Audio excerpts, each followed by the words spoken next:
Hoje eu estava lendo um salmo e um versículo em particular me chamou a atenção.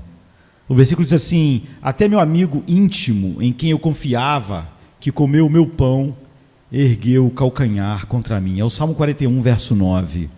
E ele é um salmo messiânico. E isso nos leva a pensar que houve um dia único na história, em que duas pessoas morreriam em madeiros naquele dia.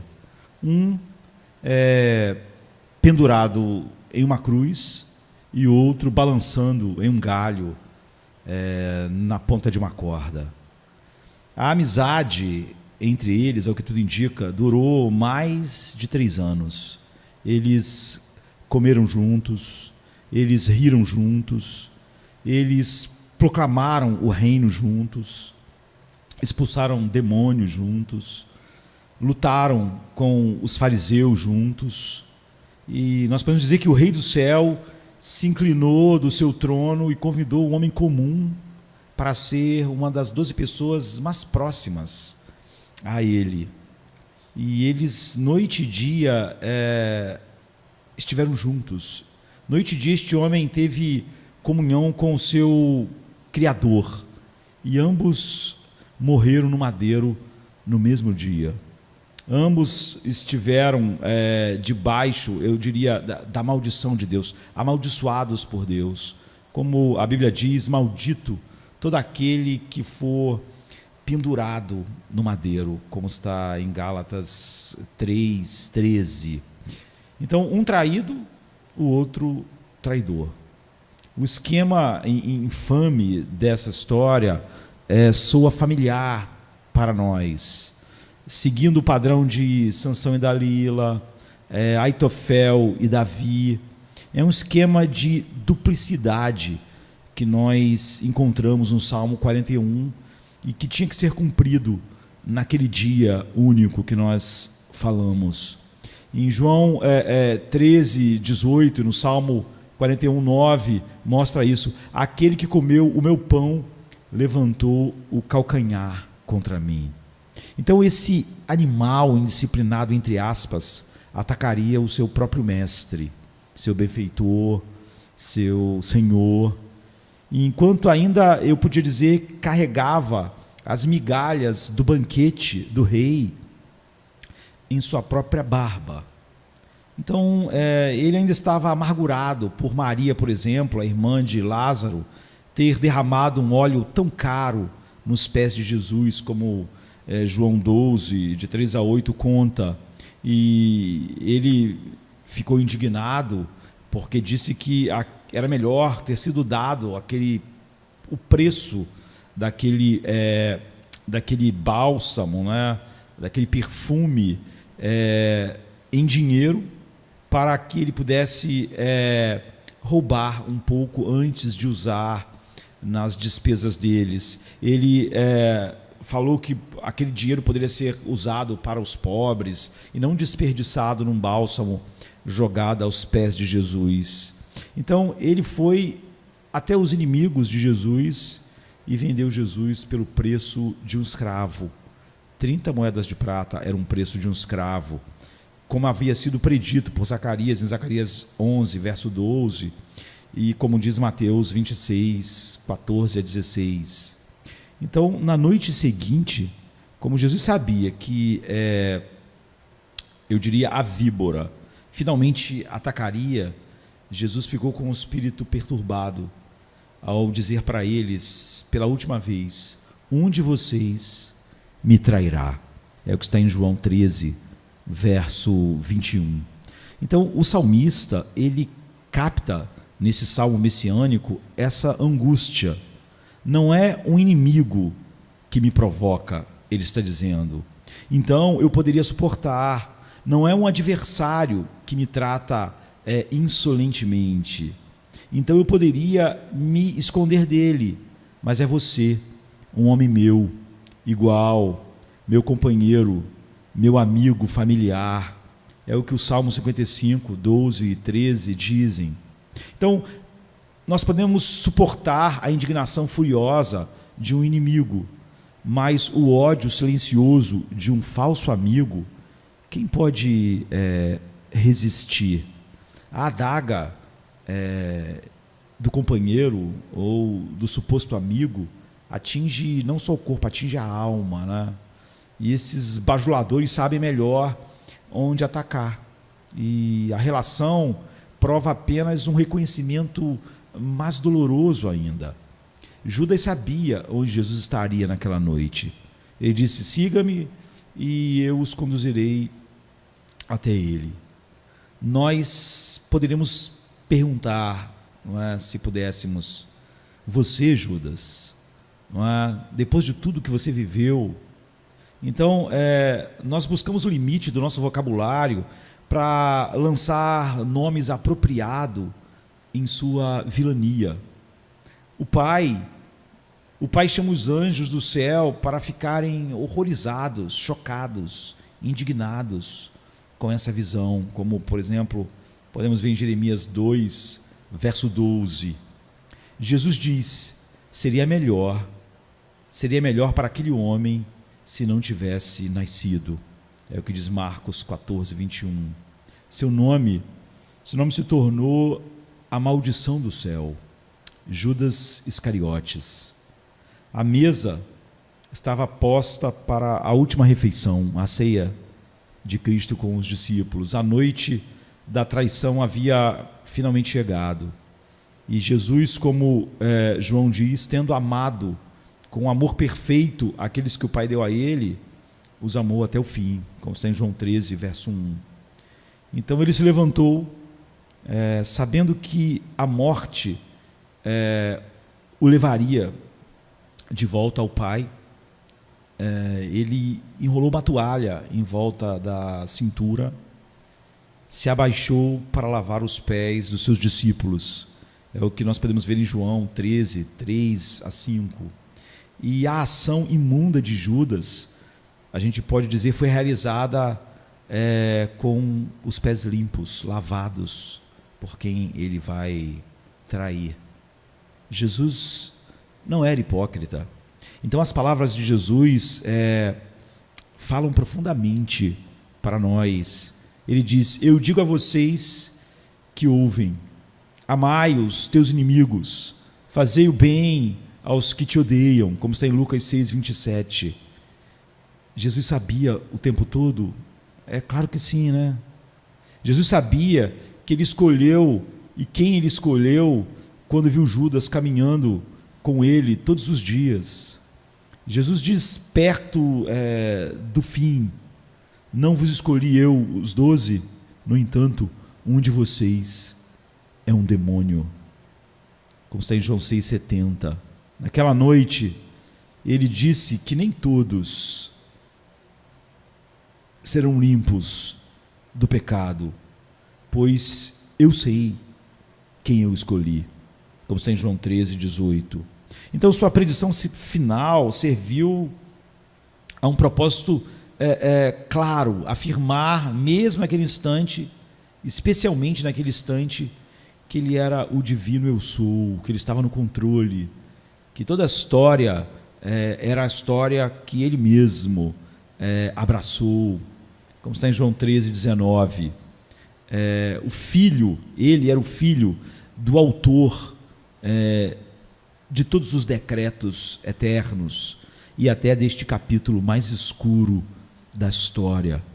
Jesus não podia ser enganado, é óbvio, pelo trêmulo Judas, um homem cuja, eu diria, frágil resolução em sua maldade precisava de uma sugestão da sua própria vítima para finalmente eclodir seu mal final, como está em João 13, 27, falando para ele fazer rápido o que ele tinha para fazer. Jesus veio para ser traído. A face do Deus invisível deu sua face, sua bochecha ao beijo da serpente. E depois de dar voz ao seu espírito perturbado sobre a traição, João nos dá uma resposta que eu diria ser inquietante, porque João diz que os discípulos se entreolharam sem saber de quem Jesus falava. é o que está em João 13, 22. Eles encontraram os olhos um dos outros, pensando como o culpado poderia estar sentado entre eles. Em vez de se perguntarem quem era o traidor, como eles tinham feito infantilmente tantas vezes, discutindo quem era o maior, não é? Eles tantas vezes se perguntaram quem era o maior. Eles começaram finalmente a pensar no fato de que alguém que Jesus disse, um de vocês é um demônio ou um diabo, havia então comido, dormido, ministrado com eles, mas nenhum deles fez uma careta para Judas e sussurrou baixinho, eu sabia. Não, ninguém. Nenhum agarrou sua espada para cortar sua orelha. Em vez disso, eles perguntaram a Jesus, um por um, sou eu? Como está em Marcos 14, 19. Cada um deles viu escuridão em si mesmo, quanto viu em Judas. Cada um deles viu escuridão em seu próprio coração, tanto quanto viu em Judas. Por isso eles não podiam dizer quem era. Eles perguntaram a Jesus, sou eu? Então Judas, ele parecia apenas um jovem devotado e bem educado. Ele também deixou tudo para seguir Jesus, como todos os outros. Ele também realizou sinais. Ele, ao longo do tempo, ganhou a confiança dos outros discípulos. Ele ouviu, eu diria também, todas as pregações de Cristo, ele viu os milagres. E mais ainda, Judas não foi embora quando as coisas ficaram difíceis.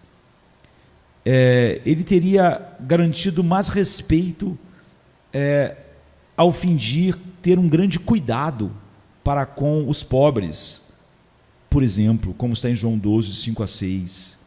Então, como ele era alguém dotado nos negócios, confiaram a ele as finanças.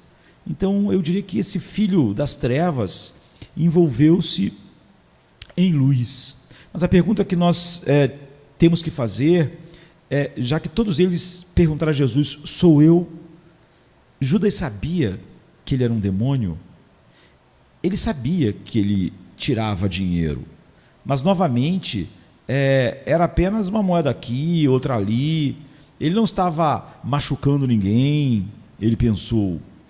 Nós temos que entender que nós somos bons em racionalizar e em nos justificar, e devemos perceber, ao olhar para essa história, quão perigoso isso é.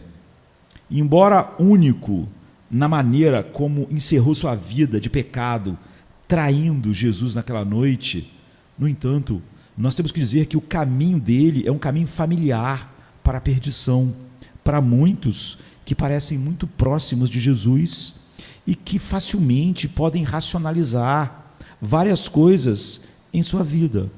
Então o caminho de Judas era o caminho de comprometer o que parece ser pequenas coisas, todo dia, comprometer a verdade em sua vida, em pequenas coisas, todo dia.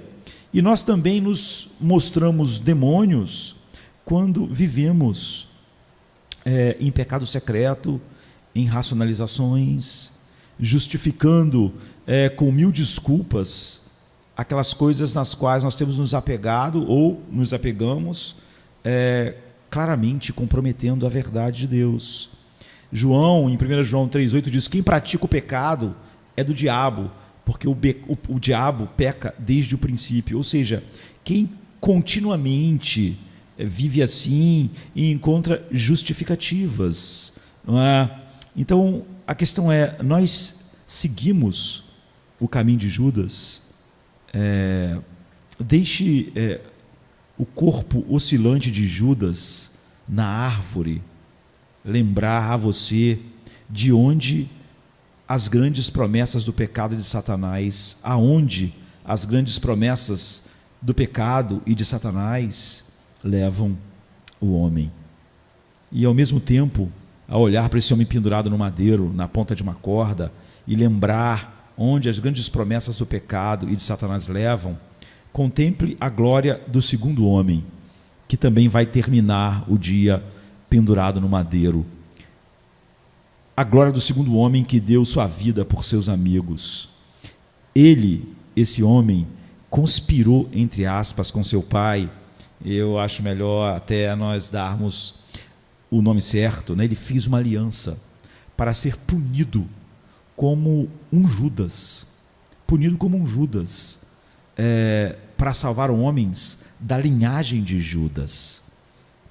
Então, veja ele voluntariamente traído, abandonado, oprimido, se contorcendo sobre a ira de Deus para redimir um povo amaldiçoado pelo julgamento eterno de Deus e que merece apenas a ira e a maldição de Deus. Veja ele abraçar o calcanhar do traidor para curar traidores, que é o que nós fomos durante toda a nossa vida, até o chamado soberano nos alcançar. Então, o que nós temos que perguntar é o que faremos com 30 ou 30 mil moedas de prata, ou o mundo inteiro, se nós perdermos Jesus, se perdermos a face de Cristo para sempre. Então, isso deve nos levar diariamente a rejeitar toda e qualquer oferta, como Judas não fez naquele dia. É a rejeição de qualquer oferta que o mundo faça, a nossa cultura, não é? Para comprometermos e não mostrarmos que Cristo é a coisa mais valiosa que existe, é que nos coloca naquele mesmo caminho. Então rejeite toda e qualquer oferta, 30 moedas, 30 mil moedas, o mundo inteiro. Se isso custa um homem a face de Cristo, tudo isso não passa de lixo, não é? Então rejeite qualquer oferta e toda oferta que nos afaste, mesmo que de maneira sutil, como ao longo do tempo, naquelas pequenas coisas que Judas comprometia a verdade, de tal maneira pequenas que nenhum dos seus companheiros percebeu de que ele nunca foi um homem regenerado e nunca tinha um coração que realmente amasse a Cristo como a coisa mais preciosa. Então a vida eterna é conhecer o Pai em seu Filho, cujo nome, para nós, os que realmente cremos, os que realmente fomos regenerados, o nome dele se tornou a fragrância do céu, Jesus Cristo. E ao mesmo tempo temos que olhar para trás e vermos que nossa traição foi sua agonia, para que, eu diria, a sua glória se tornasse o nosso tesouro para sempre. Que nós possamos ser gratos a Deus, nos apegarmos a Cristo e mostrarmos ao mundo o seu valor infinito dia a dia, mostrando que nenhuma oferta desse mundo sequer pode tocar nossos corações já capturados pela glória de Cristo. Amém.